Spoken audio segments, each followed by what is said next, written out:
Today we're going to talk about Bastions. Bastions are a new system in the 2024 DMG, which I have a copy of. Woo! And the 2024 DMG tells us all about how we can build our own castle, our tavern, our stables. Let's find out about all the options, and in this video we're going to focus on what's absolutely cool about them. All right, so you know I love history of D&D, and the idea of a stronghold, a bastion, a keep, something like that, it's been all over the place, including the very original Dungeons & Dragons. Indeed, in the book called The Underworld and Wilderness Adventures, you can find, look at that, right? There are all kinds of schematics for, well, a very simple schematic, let's be honest, on how you can build a keep. And it's like, here's how to construct a castle or stronghold. And there are things like you can have a big tower or a small tower. And you need specialists that you hire, like alchemists, and you hire people to work for you. And what does this do for you? Kind of hard to tell. I mean, you can even establish a barony, and they talk about things you can do, but there's a very little rules here. And then if you played AD&D or basic, there were more rules and different rules, and what you may like or don't like can vary over time. For example, in 3rd edition, the Stronghold Builder's Guidebook. This supplement was packed full of all kinds of ideas. I mean, you want to choose different wall sizes, you want to put in carpets, magic traps, all kinds of things, you know, siege weapons to defend your place. Boy, it had rules. I mean, look at the size of that font back in the day. It is unbelievable how much they went into, and just, you know, cool art and all kinds of ideas on how to make any number of structures. And I have some experience with these kinds of systems. I'll give you two. One is the Stronghold Builder's Guidebook during 3rd edition for the Living Greyhawk campaign in our region, which was the organized Greyhawk play campaign for D&D. We in our region, I was the person who oversaw how people could use this book. I saw super hardcore folks who in the 3rd edition organized play wanted to create a structure, right? I want a tavern, I want to keep, I want to whatever. And I'd say, great, here's how it works. Here's all the math you need to do. And about like, I don't know, a third of those hardcore gamers would come back and actually fill out the paperwork and say, yeah, I'm going to actually put all that gold aside and do this, because it was work. And I even did a simplified version of this book. It was still so much work that a lot of players are just like, yeah, I'm not going to do that. It's fine. But for those that did, it was a very cool system. And some players love that kind of accounting homework. Another example of where I have experience is working on this book, Acquisitions Incorporated. I was one of the primary authors for it. And the system that was developed here is called franchises. And that's done because in Acquisitions Incorporated, you have a thing called a franchise. And so the whole point is that you're saying like, oh, I'm a franchise of the main home office. But the truth is, that's the fiction behind it. A franchise could be anything. It could be a guild hall. It could be a tavern. It can be a adventurer's guild. It could be anything you imagine, including a castle. And so it uses the rules of franchises to advance the kind of structure you want. And it actually uses downtime, which isn't in 2024. I'm really sad about that. But you don't have to stay inside of D&D to see examples of this at work. A friend of mine just lent me this awesome book, Forbidden Lands by Free League. This RPG comes with, even in the player's handbook, the instructions on how to create a stronghold. And it has all kinds of ideas that aren't that dissimilar from Bastions. They're just a different approach. So this has this concept, right, of building a stronghold, having one as a player. It has been around forever. And now we get it in the 2024 DMG. All of these systems have drawbacks. And in fact, one of the things that we find over time is these systems have struggled, right? Like if you look at AD&D and you look at other editions, even 3rd edition, there were challenges with implementing these systems. Not everybody could get into them, and they were hard to use. And we're going to talk about the why of that in a separate series, right? In a follow-up video. We will have another video where I go into here are the constraints, here are the challenges, both overall and with this particular system. But in this video, we're going to focus on what's awesome about the rules. So let's do that right now. The rules for Bastions appear in about 20 pages, which is really great. There's some nice art in there that adds to the page count and so on, and the words are bigger, of course. But this is a sizable chunk of this book. So it's not a light system, right? This is a big deal. And it's pretty clear that the team at Wizards of the Coast intended for Bastions to be something that makes you want to buy the DMG, right? The way that weapon masteries exist in the player's handbook, the goal here is you will like this system, you will buy it. So in these 20 pages, the first thing that it tells us is this is a DM option, right? You as DM, if you are the DM, you will decide whether this system should be turned on. And it kicks in at 5th level, which, you know, maybe that works for you. It does kind of work in terms of the power level of most groups and sort of when they might want to be a little more stable in their lives, perhaps, arguably. So you as a DM decide, hey, it's 5th level or later, and I want to try to use this system. Let's go for it. And the goal is a great one, which is to create player agency. This is a player-driven system. The rules are in the DMG because let's sell the DMG, but also because the DM needs to understand it, of course. But then the players are going to take this. They're going to either borrow your book or buy their own DMG. Wouldn't that be great? And you, the player, will sink your teeth into these and go like, oh yeah, I want to build this option or that option and think through it and so on. So it's meant to engage your players in a way that maybe other types of gameplay don't, right? This is creating a new thing that not only are you adventuring and interacting with NPCs and things like that, but you're going to go and want to build a Bastion, and that will be a cool thing. And a cool feature of this is it's going to establish a different play cadence in your game. Some DMs I'm talking to right now will say, oh, I've been doing this kind of thing all the time, but this is new for a lot of folks, the idea that, hey, we don't just go from adventure to adventure. In between adventures, we're stopping and going to our home base, and we're figuring out what our stronghold should do this turn, right? Or maybe in advanced play, you're going to find remote ways to talk to your organization, to your Bastion, and say, hey, here's what you should be doing back there at home base. And that's cool. So all of this establishes a different play cadence. It solves, or at least tries to address, some of the problems of what happens with many adventures and campaigns where you just leave your home behind and you never go back. This ties you to something and wants to bring you back there, even if it's the equivalent of a phone call. This system in the 2024 DMG is math light. So this is not a system like, Forbidden Lands does this a little more, where it really says like, hey, let's gather this amount of stone and let's turn flour into wheat, right? But first we started with grain that we grew and we ground it in a mill. You won't get to do that if that's the kind of thing you want. But if you'd rather have a math light system, then this will provide that, right? It doesn't get bogged down into any details. It really generally assumes that, kind of like in this opening picture, if you look at this picture, this is, you've got a magically floating hero, and they are just kind of building a tower by waving their hands magically. It's not quite the way it works in the book, but it's pretty close in that a lot of structures you're like, I want this one, and it's get built. In fact, let's talk about how you get a Bastion, because the first thing you as DM, if you're the DM, you're going to decide is, how does this show up, right? It could be a number of things. Like it could be the players just cleaned out the moat house. Hey, do they want to fix it up? I'm going to present that to them. An NPC in the town of Hamlet, in the classic Temple of Elemental Evil adventure, says, why don't you guys take that over so that no bandits gain it again and make it your home? And oh yeah, now you start building up your Bastion in the moat house, right? That could be one way that you do it. Or maybe somebody says, listen, you have all been such great heroes. We want you to stick around in this area. We are going to grant you a parcel of land and help you start off this enterprise. We're gonna help you build your Bastion so you have a base of operation, which for some town people would actually be really clever. I'm gonna get you out of my town and a little further away, but close enough to where if I need you, I'm gonna call you. Before we get too far, maybe you saw the version that was available in a playtest through Unearthed Arcana. So if you saw that previous version of Bastion and you want to know what's changed, let's just quickly cover that. Bastion points are gone, which I think most people would agree is a good thing. It simplifies the Bastion system. Before, there was a way that like you would constantly be getting these points and then you would spend them at intervals. And what you would kind of spend them on would often be to get magic items.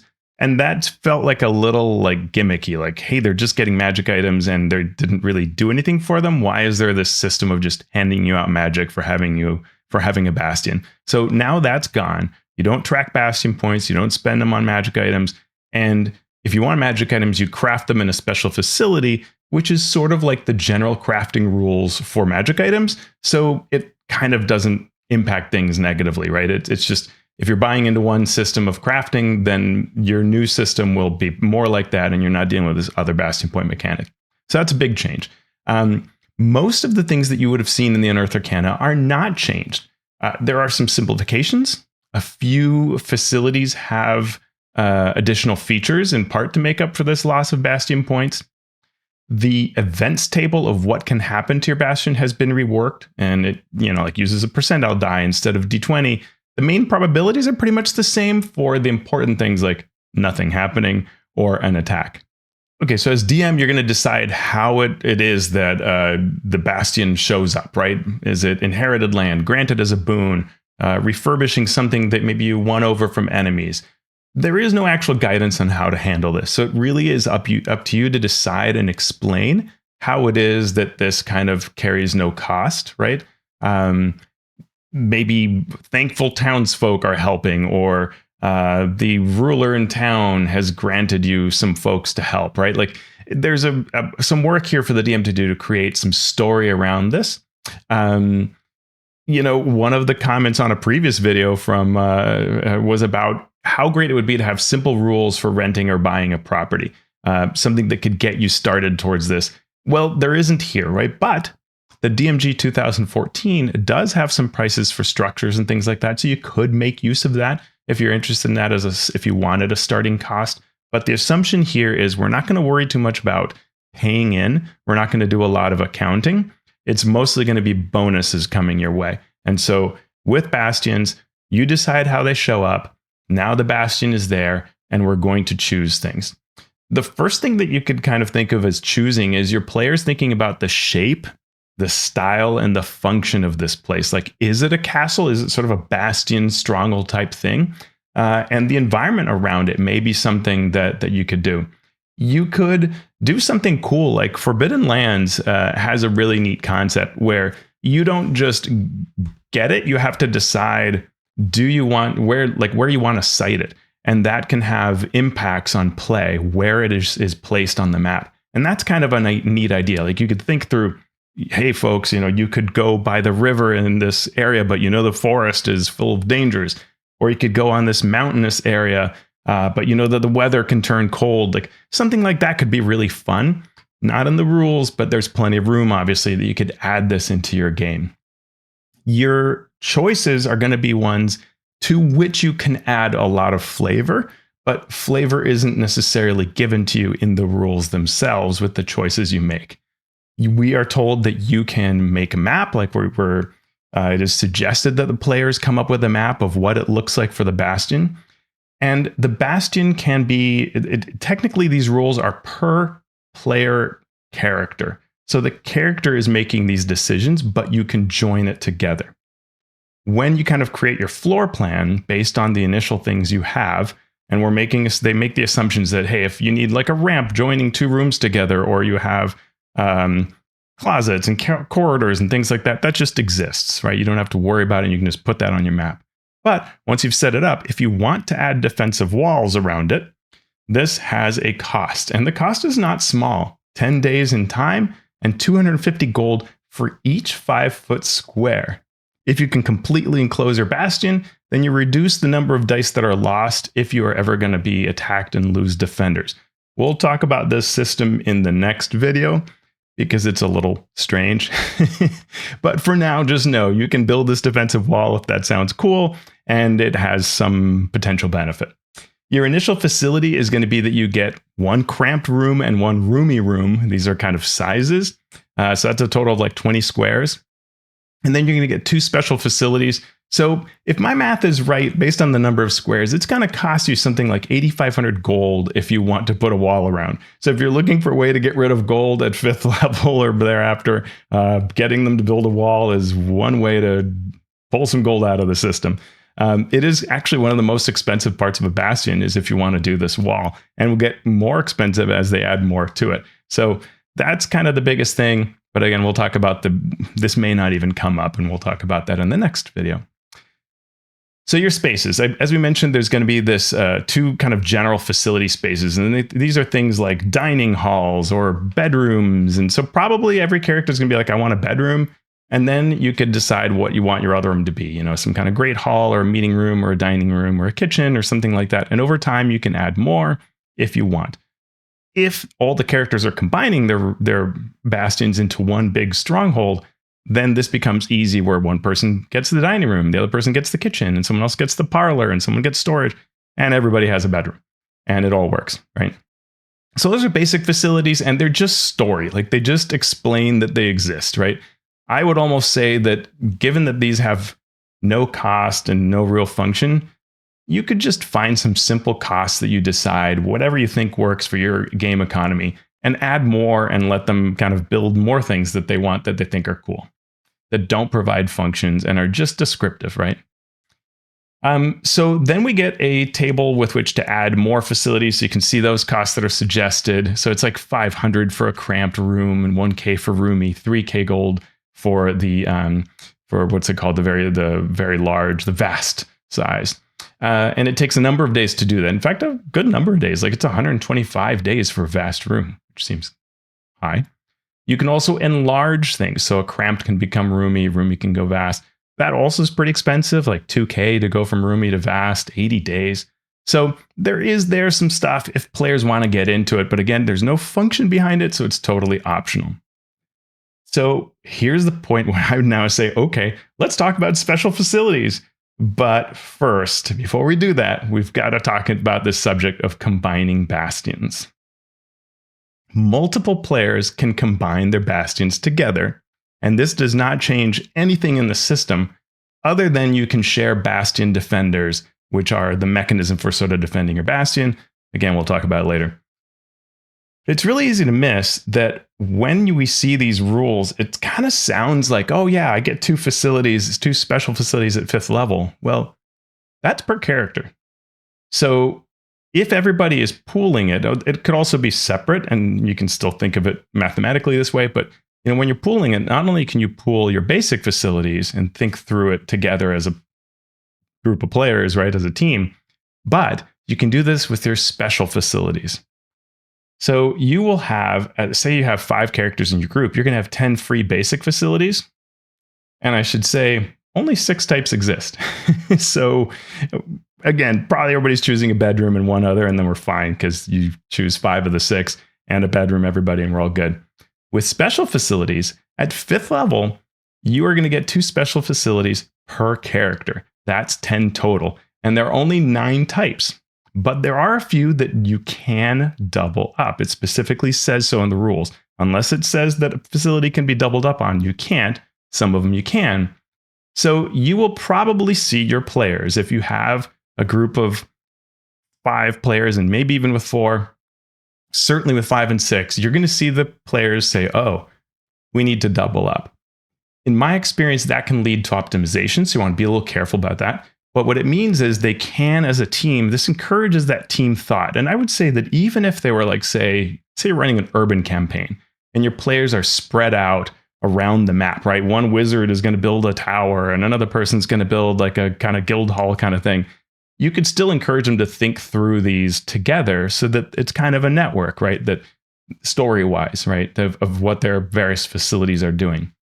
If it's all in one place, like a castle on a hill, they still are going to decide which structures are theirs. They're just all more obviously together. But you see, it's not kind of super critical that whether they're together or not. You still are, as a party, choosing these options, and they're going to add up to be a lot of special facilities, right? 5 characters at 5th level are choosing 10 total facilities out of the 9 that are options. So that is very interesting and will allow for a lot of options, and again, things we'll touch on in a later video. So if we look at the rules on D&D Beyond, because now this is available, You can see that at level 5, 2 facilities per character. Later, it's going to be 4. So that's a big jump, right? 20 for a party of 5 or 6 would have 24 special facilities. It's a lot. At level 13, you're going to have 5 per character, and then it tops out at level 17, and thereafter you will have 6 per character. It's important to note, as I said before, some facilities you can have more of, but usually you can't. So you'll only have one of a kind usually. And that may require some conversations between the characters. Now, I will say that I don't know the difference of per bastion versus per character. You could maybe argue that if we have, as a party, separate bastions, that maybe therefore I can have one of the same thing you have, even though you can't have multiples. As a DM, you'll have to think through that. And we'll talk about in the next video why. But you can decide that, right? As DM, if you're the DM, you're going to think through, do I want to allow you to double up, and look at the fine print of those facilities and decide whether you're going to allow that or not, if they have a separate place where they're building versus everybody being in one kind of contiguous bastion, the combined bastion. The requirements are important, so there will be some things that maybe they want to build, but they don't have the requirements for, and that will matter. It may, in fact, lead to some choices they want to make, like take a feat to get proficiencies or something like that. It's possible. It's important to note that as characters level, they get to choose a facility and change it. And that's each character. So if you think of like, you have 2 special facilities that you chose at 5th level, when you get to 9th, you're going to get 2 new ones. And you can read and you can change what one of them was. So 3 of them can be different than they were before, and 1 must stay behind. As soon as you get to 10th level, all of them can be what you want them to be right now, right? That makes sense. So every level you are changing them. And of course, you have multiple characters. They're all able to change 1 per level and swap it up. This will allow you to move forward in a number of ways that we'll see that can be pretty cool. And also will probably tickle their optimization brains. One of the fun ideas behind the Bastion is that it's growing and evolving. You can see this art here at the top of this page that shows you, hey, look, here's this Bastion kind of growing over time and changing its nature. And that's a very fun thing as a DM and as players to think through. And it's actually worth kind of almost putting a little reminder to yourself to say, okay, we were 5th level. This is what we look like. When we hit 9th, what are we really doing, right? Like, how does it change in its character and its appeal, right? Its cosmetics, perhaps, to represent that growth that kicks in. Each of the facilities that's being added to the Bastion, the special facilities, will have a number of hirelings in them. These generally don't really mean a whole lot, except when it comes to crafting things. So rules for crafting say that if you have 2 people crafting, you get to split the time. And that matters a lot for the math of things if you want to get into that math. So that means that if you have 1 hireling and the player character is present, or any player character is present who has the right proficiency, then you get to have the time of crafting something. Or if there are multiple hirelings, they can have the crafting. Crafting rules say that if you have more than 2 people who could help, you generally can't use them. And something that it's not clear to me in these rules is whether you can actually use more than 2. So there are some that have like 3, 4 hirelings. And I don't know if that's supposed to say that you could say, have a quarter of the time to craft. It's just really not clear. So you will have to use your discretion around that. But this concept of how you have hirelings there is cool. It means that not only can you be thinking about how your Bastion grows over time, but who are these people in it, right? What does that mean to have these individuals? Do you want to assign them stories, flesh them out as interesting NPCs, maybe even play off of their stories over time? That could be really cool. I would especially encourage to tie NPC stories to events that might happen to the Bastion. We'll talk about more events in a bit. Now let's take a look at the list of Bastions, and we're going to do that in the Adventure Designer, my Adventure Encounter and Monster Design spreadsheet. I make this available to Patreon folks. I just finished releasing one version of it that has encounter generation. This now is going to have, the next version is going to have magic item rules, expected gold values per level based on the DMG 2024, and a breakdown of Bastion options, which I think is going to be really helpful for DMs and for some players. So what you see here is at level 5, level 9, and we'll look at the other levels in a second, the different facilities that are available. And these are color coded. Each of these facilities has one or more tasks. So if I choose the Arcane Study as a player and I want to build that, right, and I have the proficiencies I need for it and so on, then I can issue the craft order and I can make a charm that allows me to cast the Identify spell later when I'm adventuring, right? That's kind of cool to have, really neat. And that frees up a spell slot, so super cool. The other thing I can do is I can make magical items worth 10 gold. And here, all these numbers that you'll see of gold are based on the fact that generally you're going to craft an item and you are going to sell it for half of the printed cost. So whatever the price is in the Player's Handbook Equipment Guide, you're getting half of that. Sometimes the rules will say that you have to put some amount of gold in to make a thing. Generally, the idea is you made it for free, you sell it for half. And so all of this math takes into account. So hey, you could just get 10 gold every week for crafting this item, or you could get this cool charm and then go adventuring.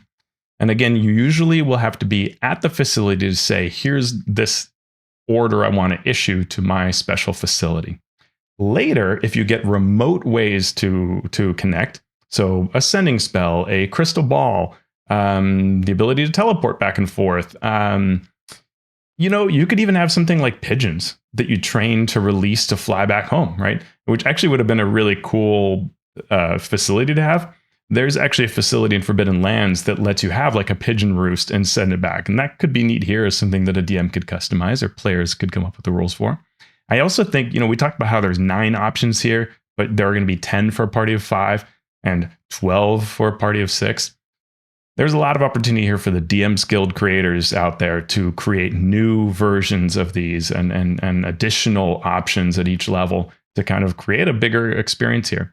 But as DM, hey, and with your players, play around and try things out and never be afraid to say to your players, that didn't work, let's modify that, right? Create that trust between each other. This is a shared fun experience. So we're going to try a thing. And if it's broken, we're going to fix it, right? All right. So again, here are all these different options. You've got a armory and a barracks. Those are all related to defending the stronghold, the bastion. We'll talk about those in a later video a bit. But if you wanted to kind of do this defensive kind of concept around things, if you like that side of the game and the rules, then that's an option. The garden is really cool. It's very flavorful. And in fact, you can enlarge it. It costs 2,000 gold to enlarge it, which is very hard to make back just monetarily, but that allows you to craft more things. So it's an option if players know that you're going to have lots and lots of Bastion turns, so weeks of play where they can issue orders, then that can pay off. Or if they really want the things that are being crafted in the garden, this is a way to have more of them to use all the time. So let's take a look at the actual rules for the garden as a nice example of a facility. So the garden is a level 5 facility. You don't need any prerequisites. It's roomy. It has hireling and the order is harvest. And you can have more than one garden. That's really not a lot of facilities have this, but this is one where you could have multiples, even if it's a combined bastion. Every time you add a garden, you get to choose the type, and there are several options down here. When you're in the bastion, you can give that harvest command, and they grow stuff in the garden. You can also say, hey, change what kind of garden it is. And that takes a whole 21 days. So 3 different turns are going to be spent to just switch. So you kind of want to think about it up front. Although you could argue maybe, hey, if you have a cool druid, maybe it can take less. I don't know. Up to you. But per the rules, it would take 3 turns to swap the type. When you harvest, you grow, and your hirelings are going to harvest the stuff that you're growing. And it takes 7 days. So the full turn is spent harvesting the things that your garden is growing. And you can see here the different options. So we have, if it's just a decorative garden, you are growing flowers and topiaries, and this includes harvesting for 10 exquisite floral bouquets worth 5 gold piece each, 10 vials of perfume, or 10 candles. If you're doing food, you can get 100 days worth of rations from these delicious vegetables. I don't like mushrooms, so let's not talk about those. An herb garden. Here you get rare herbs, some of which have medicinal uses, and you can create either 10 healer's kits or 1 potion of healing. So if you have like that healer kit feat, that would be pretty useful. Or the potion of healing, that you can't go wrong with that. Potions of healing have gone up in value between 2014 and 2024, so that's kind of nice. And then you could grow poison if you're that kind of gardener. You could go the light side and get 2 vials of antitoxin, or you can get a vial of basic poison. These things are things that you could sell. So when we look at our spreadsheet, we can see that the garden, if you want to maximize, what you're going to actually do is grow antitoxin and sell that antitoxin. And that's going to give you a total of 50 gold per week, which is, yowza, that's a lot really at 5th level to just be every single week. And a lot of this is going to depend on how many weeks in your game, which so varies by campaign, really varies. Even the published adventures can be all over the place, right? Storm King's Thunder, you're moving all over the map. And so as long as you can issue orders, there could be a lot of turns. But then something like Witchlight might happen in most of an eye blink. And there are other campaigns where, it's just all the days are lining up really quickly. So it'll really vary in your campaign, and it's something to think about as DM. So you also have the ability to make a library. Library lets you research 3 items of lore. Doesn't craft anything for sale, but you get 3 kind of questions answered or insights that the DM gives you. I think that's super cool. It's one of my favorites, these kinds of lore. There are a couple of these. Your Sanctuary lets you get a charm that casts Healing Word. Really useful, right? So you're in battle and you can use that charm and gain this healing that the Sanctuary gave you. You can also sell some stuff, but for like 2.5 gold per week, not much. The Smithy allows you to craft things, and there's a wide range of things you can craft. I tend to think that at 5th level, like if you need something, you're just going to go out and buy it. But you could sell for 68.18 gold per turn if you really want to. Your storehouse is interesting. We'll see later this thing balloons in value, but initially it makes 25 gold, where what you do is you kind of like store a bunch of goods and then you sell it. And this is an example, I think, of where these mechanics, if you want to make them truly, truly awesome, you want to lean into it, right? So the storehouse, yes, it's making 25 gold every turn, but don't focus on that. Focus on the story of it, that if what your character is doing is establishing trade in this city or town, region, whatever, that's the thing to focus on. Come up with what you're selling, why, what are your techniques? Like, as DM and player, work together to really push that fiction forward, because the rules won't necessarily do that for you. They're just establishing that baseline, and you've got to add the story to that, right? And that's where I would encourage things. Maybe look at the Acquisitions Incorporated book as a supplement with ideas around, you don't have to use downtime per se, though you could, but those ideas of what happens when like your hireling has an interesting story, like they are approached by a competitor, right? Just things like that, right? Your villains that you've been facing off against in the town, well, they have a competing building of the same kind, right? Dig into that fiction of what's going on and establish it, whatever these are, whether it's a storehouse or smithy or whatever it is. The workshop allows you to craft any kind of item, kind of filling in for the items. The other things you can craft elsewhere. So this is kind of crafting the other stuff. And you can get a bunch of gold through that or make items that way. And that's kind of cool. So that takes us through the 5th level facilities. Let's look at 9th level. So some of the items that are available, or facilities that are available at 5th, are now at 9th. You can see those there. Generally what happens is you get the ability to make magic items, and this uses the magic item craft rules. They're broken down in the DMG. I also have some notes on them in this tool, and you will see that essentially what that does is make 200 gold per turn, which is pretty sweet. Now you are 9th level, and it's going to depend on your type of campaign, but that's a lot of gold, and it's the ability to make uncommon magic items or common magic items, which is pretty sweet. So there are a lot of rules that can say things like, do you have the ingredients? And maybe a town has a 75% chance. So it's not guaranteed, but depending on how you look at it, you probably could argue that you could craft something every turn. If you want to craft a particular thing, your DM might say, probably would say, let's find out whether you can find those ingredients. Again, it'll depend on the campaign.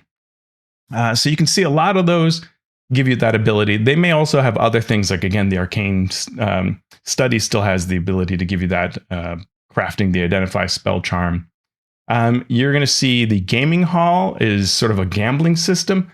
Overall, it tends to make around 73 gold. That's your average of probabilities, 73.5 gold per turn.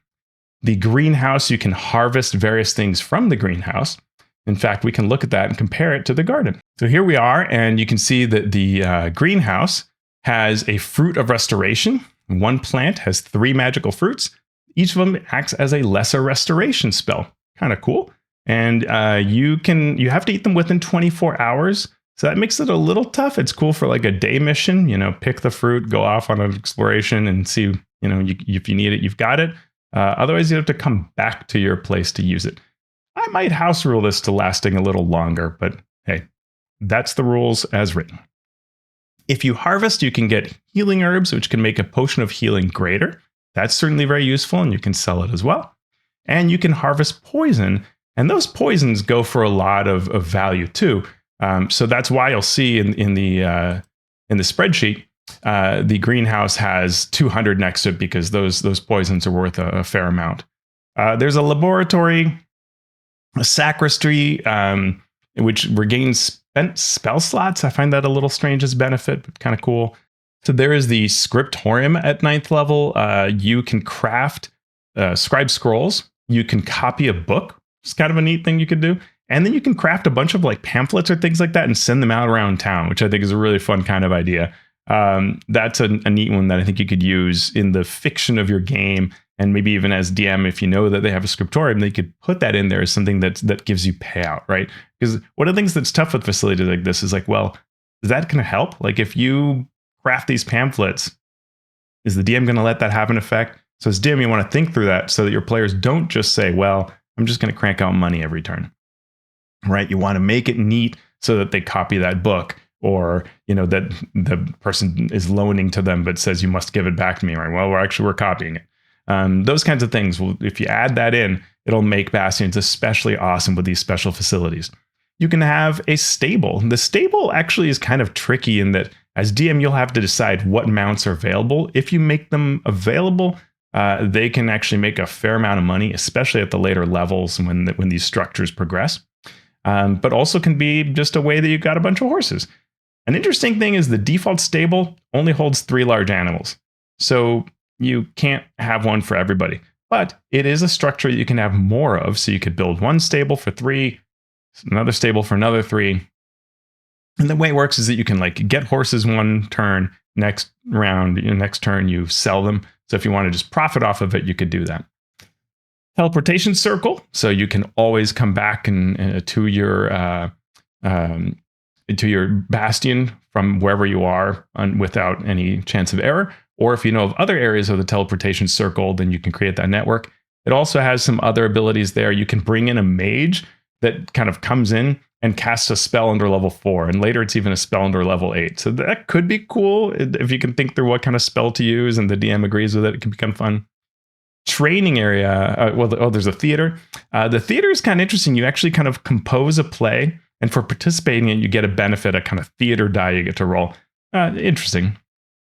The training area is really cool in that you can give some really neat benefits. Like if you are proficient in a weapon, you can get its weapon mastery by having trained with it in your training area. Or your monk can get an extra D4 to their unarmed damage for a week after they do this training, which is pretty strong, really, all things told, for just having this structure. There aren't a lot of structures that give you benefits like this, but this one does. And that's kind of, I can see a lot of players go like, oh yeah, I want to build this, right? This is really cool. You can get proficient in skills too at the training area. So there's some neat things like that in there. The trophy room just sounds cool, right? Like who doesn't want to put all their trophies all together and display them and all of that? And this lets you actually research based off of the things you have. So it's kind of another of those like get answers, get pieces of lore. And then you can also like put your things in there and even sell some of them, which is kind of cool. So at level 13, you have your storehouse and stables that have become more powerful, can make even more gold and have all the previous benefits. The archive lets you cast legend lore, so that's kind of neat through a research action. The meditation chamber is kind of cool. We can look at that one. So here, your meditation chamber, level 13 facility.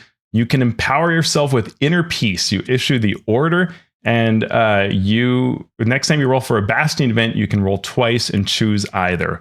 Again, we're going to talk about that whole Bastion events and defenses in greater detail, but that's kind of neat. Again, if you like the defensive side of things, and you can meditate to give yourself advantage on 2 kinds of saving throws for the next 7 days, although it's random. So, win some, lose some there. The Menagerie lets you get creatures that are going to be either hung up and displayed, or they can be captured. And those can actually fill the needs of the trophy room, and which is kind of cool. They can even become Bastion defenders if you're using that. So it's kind of an interesting option there. They are lower CR. I think it might be CR2 that's the highest CR. Maybe it's even 3, but I think it's CR2 or lower. The pub, or actually the observatory first, that kind of has like an eldritch looking into the stars through your observatory and learning things. So you can actually do contact other plane. Very cool. The pub lets you do a sort of research function that I like a lot, where you can actually find a creature that's within, I think it's 50 miles or something like that of the location. So it's a really neat way to know, like, where is so-and-so. Nice. I would actually want it to extend a little further, but we get into the house rules with that. As written, an interesting benefit. The other thing you get to do is you get a special beer that's on tap. If you enlarge it, you get more than one. And the beers have a whole lot of fun options. We can take a quick look at those. So you can see, like, Big B's Burden, you get the enlarge effect of an enlarge reduce, or Kiss of the Spider Queen, you get the spider climb spell, a number of other things like this. So kind of fun, right? To just be like, okay, let's have a brew that we have, and it gives us these magical benefits, and we can take it with us on a trip and drink it before the effect ends. Cool. Then Reliquary, this gives us the ability to have a greater restoration, which is pretty neat. And then we get into level 17 here. The storehouse and the stables are making very large amounts of gold, as you can see. We can craft a demiplane, and one of the things we can do is like slowly begin to craft like the objects in the demiplane to kind of eventually have a world, like another home inside the demiplane. It takes some time. You can also give temporary hit points. The guild hall has a bunch of different benefits depending on the kind of guild hall you place. It could either make gold, or it can make a bunch of different benefits. It's pretty neat. It's a neat structure depending on the kind of guild you want to have and whether the story matches the benefit in a way that you like. The Sanctum, it lets you cast heal with a charm, which is neat, very powerful. And also you can come back to, with a word of recall spell, you can come back to your Sanctum and immediately get healed when you do so.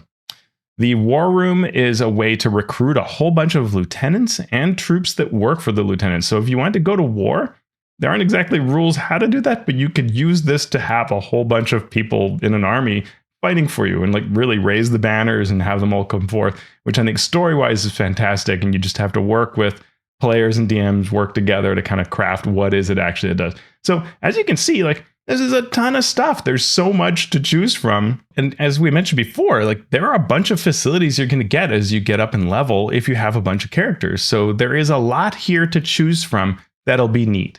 So in general, what you're going to do, right, the kind of cadence of play that we talked about is your adventurers are going to select at a given level what they have, right? Level 5, they choose their facilities. As they level up, say they get to 9th and 10th and so on, they can swap some out to slowly improve what they are. There's no real cost for that. It's not clear what the time constraints are of that. But so you could decide that. But then you're issuing these commands. And so what that creates is that cadence of play we talked about. Like, okay, you're going to go adventuring. If you have the ability to give remote instructions, you're set.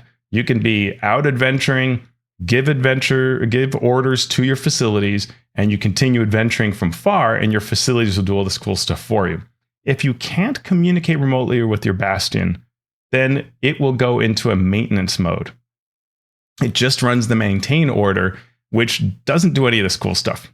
And that's a bit of a shame. So, and then what will happen is anytime that the maintain order is in place, you might have an event.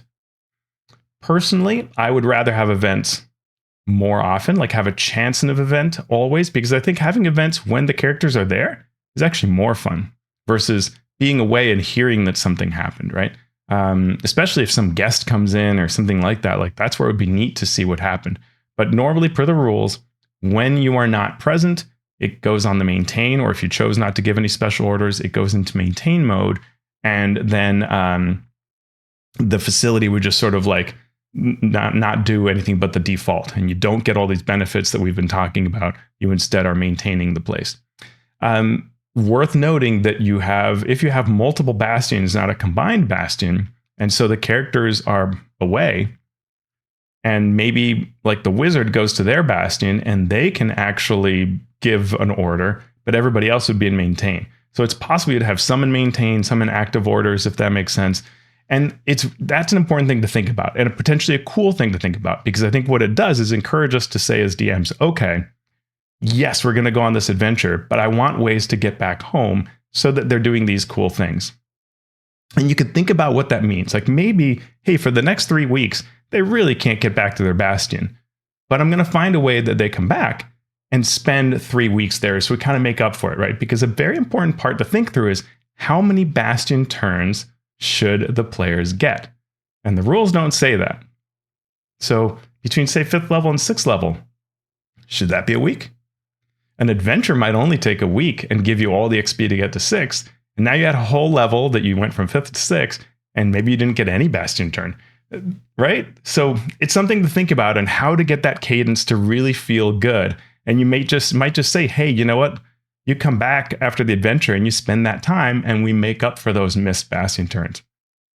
If you are in dungeons and you have that remote conversation capability, that becomes a lot better. Whether it's sending a pigeon from the entrance or looking into the crystal ball that you connect with, that can be a lot more fun. In fact, when I ran a campaign in using Tomb of Annihilation, and I had the players were in the tomb, but what I did was actually their home base, using the franchise rules, their home base had a crystal ball, and their NPC was a very humorous fellow, would reach out through the crystal ball and sort of say, like, what do you guys want us to do this turn?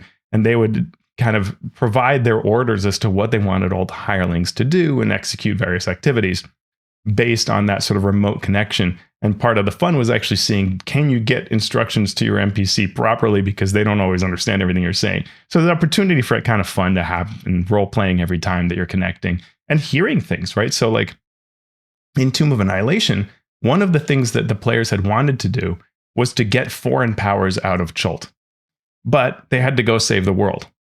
Because they had a connection back to their home base, they could issue to their hirelings commands to help them do things to kick out those foreign powers. And so this was a way they could be in the tomb, doing the thing they need to do to save the world, but they're also doing things for Chult through their hirelings. And so you can think through, how could your workshops, your smithies, your sanctuaries, your libraries, your whatever those facilities are, and all the hirelings in them be doing this kind of cool stuff.